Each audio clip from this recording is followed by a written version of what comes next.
I can't really come up with very well targeted advice or ideas, but I can try to give you the benefit of what I've learned from studying other places. So with that in mind, why don't I turn to my PowerPoint presentation and lead you through what I think are some of the more interesting and perhaps less obvious ideas. So incidentally, I'm going to draw a little bit on my book called The Oil Curse, which came out in 2012 and has been translated into 5 other languages. Not that matters for Guyana, but the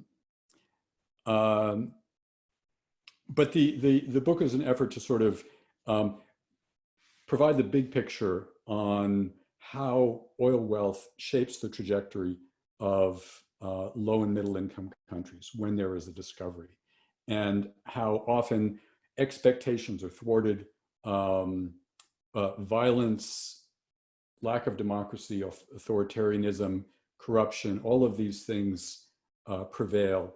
Sometimes countries seem worse off than before. There is much talk about the resource curse, but I am a political scientist, and my focus is on the political dimensions of the resource curse. There are plenty of outstanding economists who can tell you about the Dutch disease and the particular challenges that resource-rich countries face in their fiscal policies, their monetary policies. But I'm going to try to focus on the challenges in governance, the challenges in politics. And I'm going to try to boil it down to 3 big lessons that I see that might be applicable. So the first of all is that when a country has an oil boom, it's the government that wins. Okay. Now, the obvious reaction, the obvious first thought when you hear that there's been an oil discovery in a place where incomes are in the middle and lower brackets is that the economy will boom, and certainly it does. But as a political scientist, that's very unspecific for me, because we all know that there's no such thing as one single unified economy that affects everybody individually and all institutions the same. Rather, there are going to be winners and losers. And the biggest winner of all is typically the government. Oil discoveries lead to booms in government revenues, government spending, and government political power as well. And this has some pretty important consequences. One way to see this is just to do a simple comparison and look at how much of the economy is accounted for in oil exporting countries by government spending. How big is the government as a fraction of the overall economy? And just for some simple comparisons, I show you 5 cases comparing oil producing countries, Nigeria, Azerbaijan, Venezuela, Iran, Algeria, to neighboring countries that don't have oil, but where incomes are similar. And you can see the height of the bar indicates how much of the economy is made up of government spending. Okay. And it's typically 2 times, sometimes 3 times larger in the oil exporting countries than in the non-oil countries. And this, in fact, understates just how big and significant the government is in these countries. Often, a lot of government spending is off the books. It's hidden in national oil companies. It comes through back channels or sometimes funds that are also nominally off the books and hence don't enter these totals. So it's actually difficult to know the true size of the government's domination of the economy. But at a minimum, you can see it's quite significant. And so not only money, but political influence flows into the hands of governments. Now, that in some ways is a good thing. Most countries can benefit from a lot more spending in public goods. There's always the need for better infrastructure. It's certainly true in the United States, incidentally. There's need for better healthcare, also true in my country.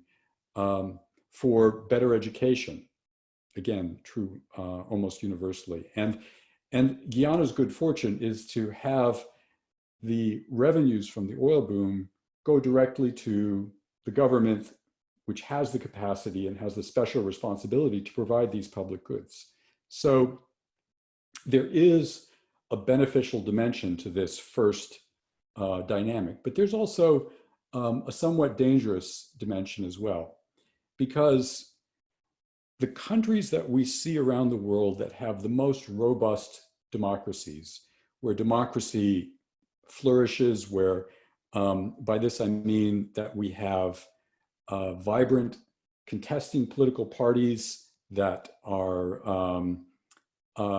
participating actively in elections, where incumbents are sometimes losing elections, where power is sometimes shared, where many voices are heard, where you have a free press with different voices, a civil society representing many interests.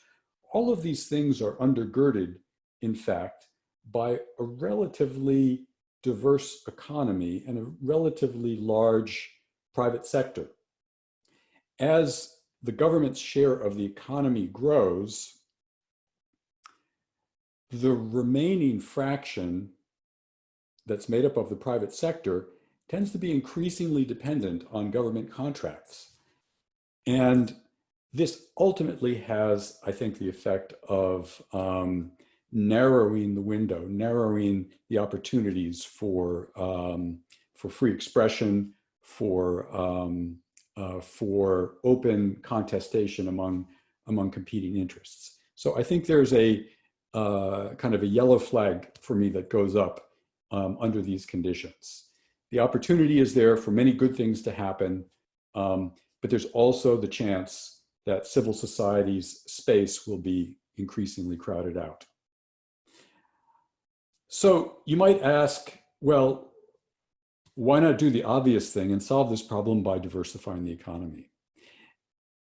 I've invested some research time in the last few years to try to understand better export diversification in oil-rich countries particularly, because it's the universal prescription. It's what every government, I mean, I think if you do a news search in every oil exporting country, you will without fail find that the government has plans to diversify their economies. This is what is always believed to be the pathway to greater stability, a better sharing of benefits, many good things in the long run from diversification. And yet, empirically, it's very rare. Empirically, we find very little economic diversification in oil exporters. This is one of the things that emerged from the research that I had done. Just let me try to illustrate in a couple of figures some of the patterns. So this is a simple scatter plot. Each blue circle represents a different country, and it shows how export concentration changed among countries from the mid-1990s to, in this case, 2010. And countries that lie along this 45-degree line are countries that had exactly the same export concentration in both periods. If your export concentration was higher in the past, that is, you had less diversity, more concentration, but you have diversified since then, your country will be among those blue circles that are below the line. If you've gotten more concentrated, you have less diversity, you'll be above the line. Okay. Now, this is not exactly what I just told you it was a moment ago. I said this is all countries, but in fact, this is only countries that don't have oil wealth. Let's add now the oil exporting countries during this period, and we'll make those dots red. Okay. Now you'll see that over this period, almost all oil exporters are getting more concentrated. They have less diversity, less diversification. Over a fairly long period of time when the World Bank, the IMF, innumerable policy advisors are urging these governments, and policymakers within these governments are urging each other to take measures to diversify. And yet most countries are going in the opposite direction. Well, can we learn something from the countries that did diversify more? Let's just look at an expanded view and a slightly updated view all the way to 2014, and look at which countries are above the line, again, getting less diversified, more concentrated, and those that are below the line, the ones that seem to be more successful in diversifying. Well, the thing that you first notice when you look at these countries is that those that diversified, that followed what's apparently the desirable path, happen to be the countries that had some kind of tragedy befall them. Syria, okay, of course, the civil war. Congo-Brazzaville, also breaking out into civil conflict. Yemen. Iran's economy became more diverse because it was under stringent sanctions that made it difficult to export oil. Okay. The lesson here is that the countries that did gain more diverse profiles during this period are ones that were forced to, often because their oil sectors collapsed or were constrained by trade sanctions. Other countries, particularly that had booming export sectors, were not able to diversify. So I'd urge you when these discussions come up about diversification, just to begin from a place of wariness and to ask and inquire exactly how this can be done.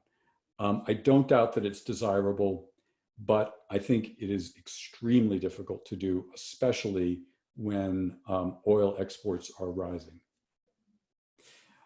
Another view, I compared the pathway of export concentration, export diversification concentration, among the African countries. And I separated out the oil producers and the non-oil producers, okay, going back to 1960, in fact.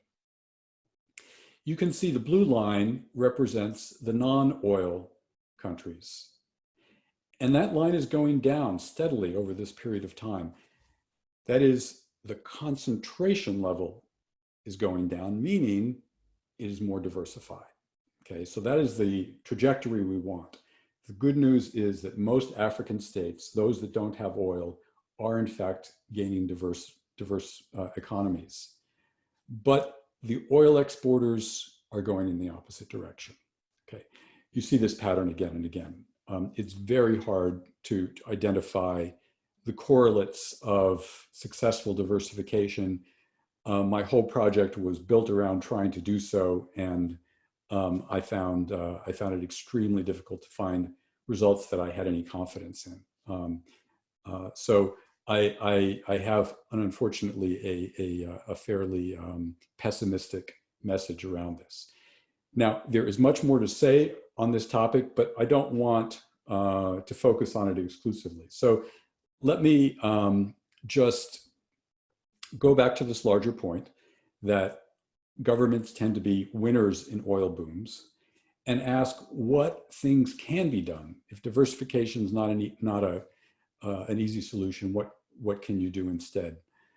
Well, there are in fact many measures that I think are worth considering, including direct cash transfers to citizens, unconditional cash transfers or conditional. think fiscal rules are very important. If you're going to have a government with so much abundance of resources, you need to have strict guidelines in place about how those resources should be spent. You need to think carefully about what the sustainable rate of growth is in government spending. That is, most organizations, large organizations, can only grow at a certain pace year on year before they become grossly inefficient, even corrupt. Okay, how quickly can this government revenue increase before the money is just squandered?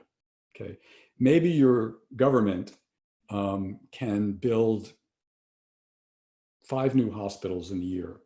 Okay, but what if you now have money to build 10 new hospitals or 15 new hospitals?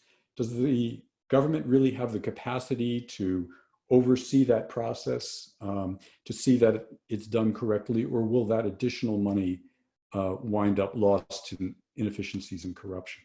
Okay, exponential growth, like Guyana is on the cusp of experiencing, comes with quite a serious challenge around this issue. Think of it as the challenge of trying to build a ship while that ship is sailing. Okay. In fact, it's even worse than that, because you might say that this is the challenge that every government has, but as you get this new fuel, if you will, the ship is going to be sailing faster and faster, and the demand to build and to build an ever larger ship is going to grow.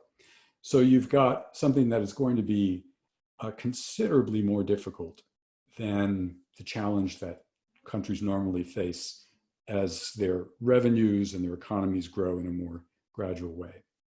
Okay. All right.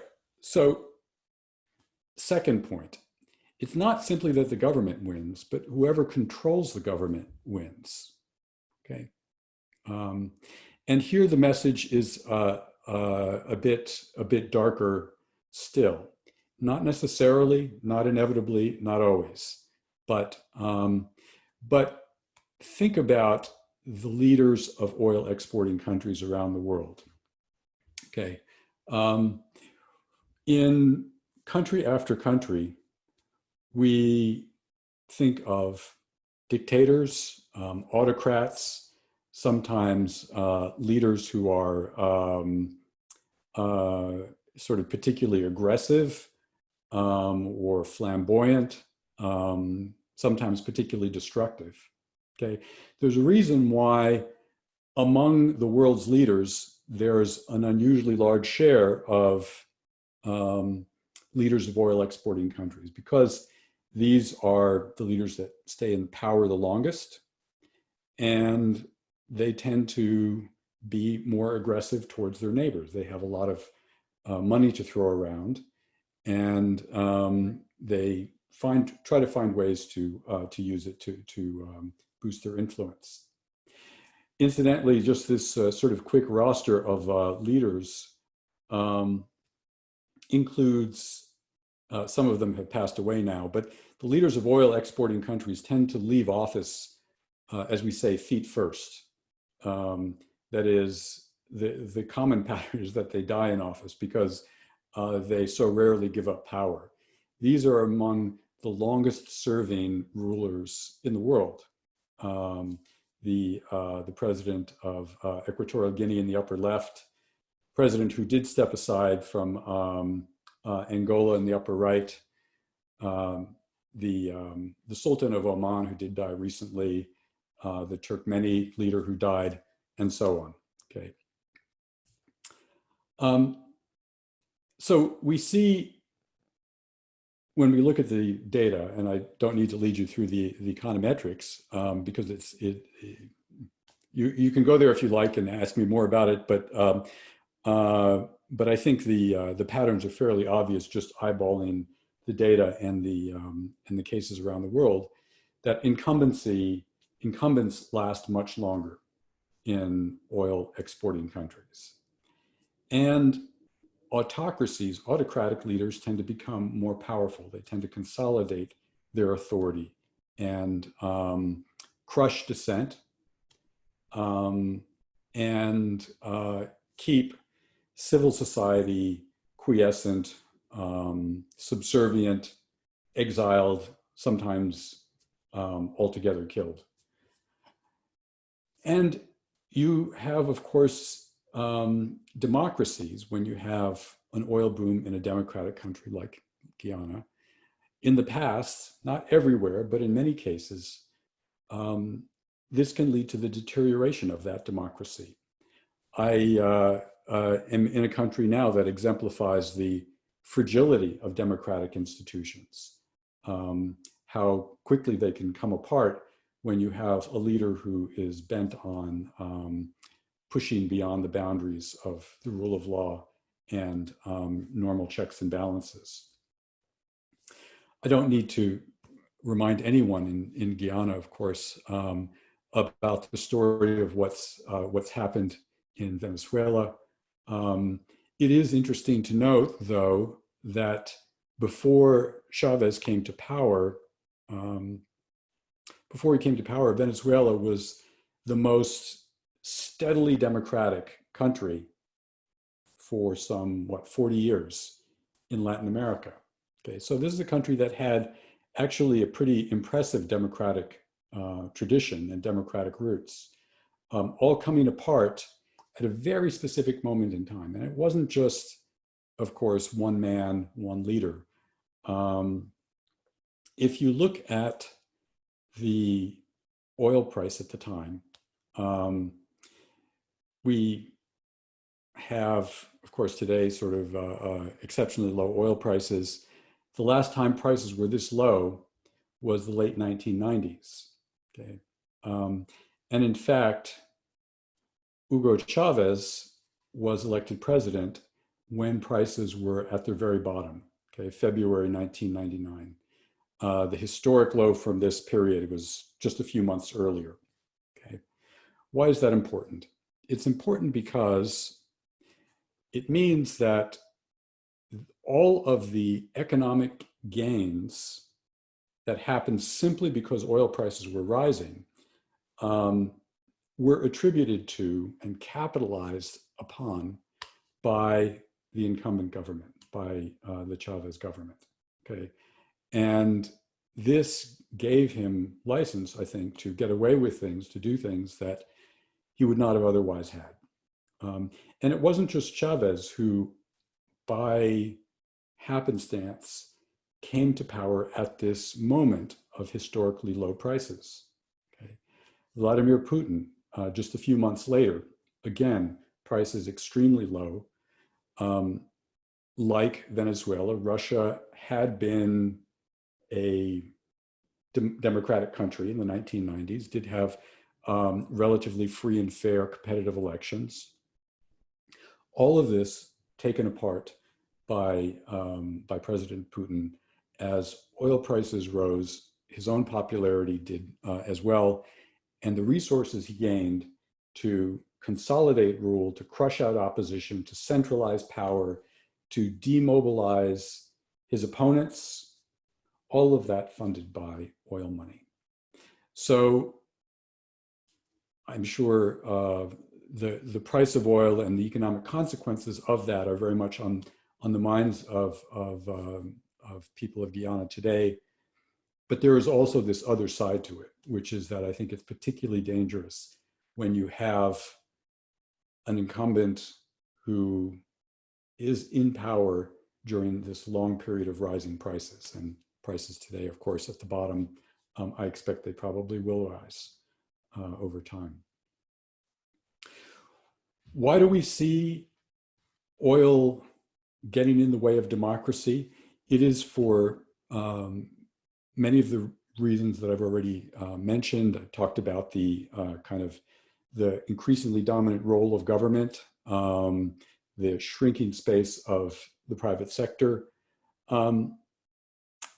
In non-oil countries, we find that the very process of collecting taxes from the people tends to impose some constraints on the government. That is, people will pay their taxes, but they demand some accountability in return. Now, the oil money belongs to the people collectively, but they don't see it and don't feel its loss quite so vividly as they do when they have to pay their own taxes. And this connection with the government's fiscal process tends to reinforce democratic checks and balances. And these balances, of course, are not there in oil-producing countries where taxes are very low and sometimes absent altogether. There is, of course, as I said, lots of money for patronage to buy off opposition. Revenue secrecy is critical. The fact that governments have privileged access to information about just how much money is available is critical and allows for the misuse of this money with much greater ease and the political deployment of this money. Okay. Okay. Let me move on. This is a topic I've worked on a lot. There have been long academic discussions about this. I'd be happy to go into more details, but suffice it to say that this kind of money has a pernicious effect on democratic institutions. So a third lesson, the third point I want to mention is one that might be a little bit less obvious, which is that that there tend to be unequal benefits from booming labor markets in oil exporting countries. Okay, let me explain what I mean. Let me try to unpack that. So it's of course well understood, the Dutch disease. There are, as a result of the Dutch disease, winners and losers. Anytime you have an oil boom, anytime you have a big increase in export revenues, you're going to have some sectors that are booming, that are growing substantially, and others that are losing out in absolute or relative terms. This is no surprise. This is well understood. I've already said that the winners include the oil industry, government, and of course the service sector. Okay, the sectors of the economy that tend to boom, the non-traded sectors, construction and retail, typically. Okay, all fairly standard stuff. The losers are the sectors with the traded goods, typically the agricultural sector, farmers, the manufacturing sector, and here's the critical point, groups that are stuck in the losing sectors. Okay, groups that are stuck. So we understand in the social sciences this idea of occupational segregation, right?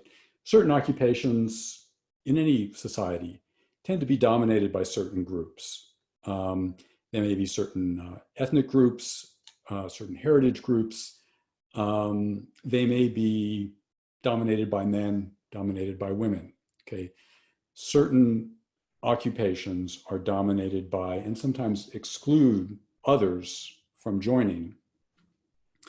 So what happens if the sectors that are booming in your economy are ones that are closed to certain groups? Now, I think the most prominent example of this has been the effects of the oil booms on opportunities for women in oil-rich countries, particularly oil-rich Middle Eastern countries. And this is something I've studied a lot. I'll show you just in the context of the Middle East because it illustrates the point, and then I'll back off and make it a little bit more general. But there is, certainly in the United States, we have this kind of stereotype of women in the Middle East, not just a stereotype, but women in the Middle East having very few occupational opportunities, very few jobs. Typically, they are not participating in the labor sector, are out of the labor sector, the formal labor sector, to a much greater degree than in other parts of the world. It turns out there's a lot of variation within the Middle East in just how much labor sector participation there is among women. And it turns out that the access of women to the labor market is highly correlated with the amount of oil that the country produces. Okay, here you see on the horizontal axis oil rents per capita, and on the vertical axis how many women are in the labor force. Okay, you have fairly large numbers of women in the labor force in the countries that have rather little oil and gas rents. In this case, Morocco, Tunisia, Lebanon. But as you get more and more oil rents, you find fewer and fewer women in the labor force. Why is this? Well, in the Middle East, one of the only access points, one of the only stepping stones into the formal labor force for women is the manufacturing industry, the textile sector, most specifically. In countries like Morocco and Tunisia, the textile sector has employed an enormous fraction of the number of women who are working in the whole country. And it is often and historically in the United States and Europe and many, many places in East Asia, again and again, the stepping stone into the labor market for women is the export textile sector or low-wage manufacturing sectors, sweatshops. Because of the Dutch disease, you don't have that stepping stone. You don't have a low-wage export-oriented sector in the Kuwaits and Saudi Arabias of the world.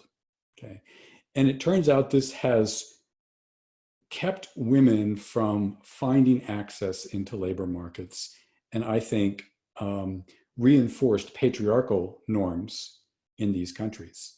Many countries in the past with very strong patriarchal traditions, I think of countries like Japan and South Korea, have had those patriarchal traditions challenged when women are hired by sweatshops, by textile firms, gain their own incomes, are eventually empowered and enter politics, can form their own organizations to defend their rights, labor unions, and so on. Okay, that has been the route towards political empowerment.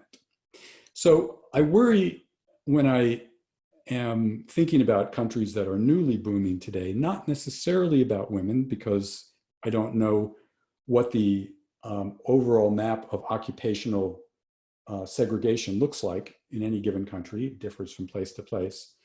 But I do worry that if certain groups are systematically excluded from the booming sectors, it can exacerbate social divisions, something that none of us wants to experience.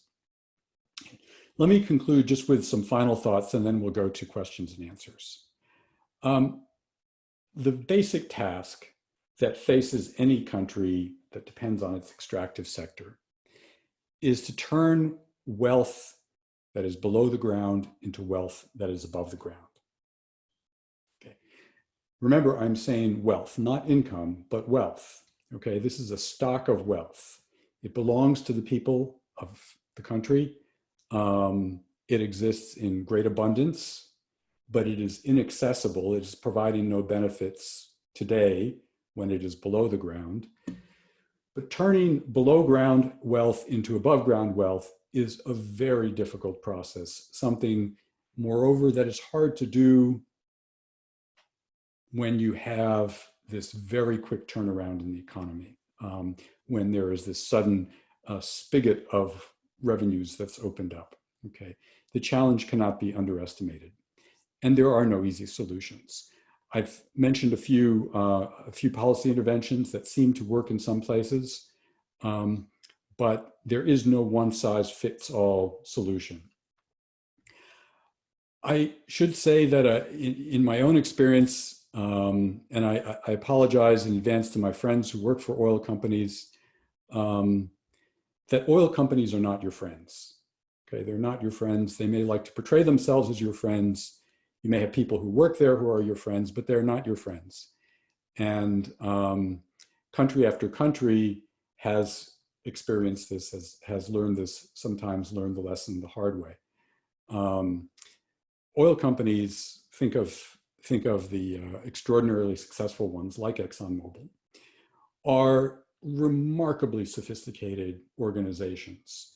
In the case of Exxon, an organization that has been around essentially in one form or another for almost a century and a half. Okay, it has been among the largest firms in the world for a century. Okay, that never happens. Outside of the oil sector, industries come and go, companies come and go. These folks have stayed on top. Okay, they don't do it by being stupid. They don't do it by putting other people's interests before their own. They don't do it by being nice. They don't do it by developing trusting relationships with governments. They do it by advancing their interests very systematically, somewhat ruthlessly, sometimes constructively, sometimes destructively. But they are superbly skilled at advancing their own interests. And anyone who interacts with them has to be equally vigilant about their own interests and recognize that their interests are not the same as the company's interests. Okay. And finally, and perhaps a little more practically, there are ways that governments can, that people can try to enact extra safeguards for democracy when there is some belief that the democracy is facing dangers or will face dangers in the future. Sometimes power sharing arrangements are very, very important. It's important for excluded groups to realize that they have a stake in the system, that they are not going to lose out from the current government, and therefore they have an interest in playing by the rules and keeping institutions well functioning. Independent judiciary is critical everywhere. Transparency, as I've already mentioned.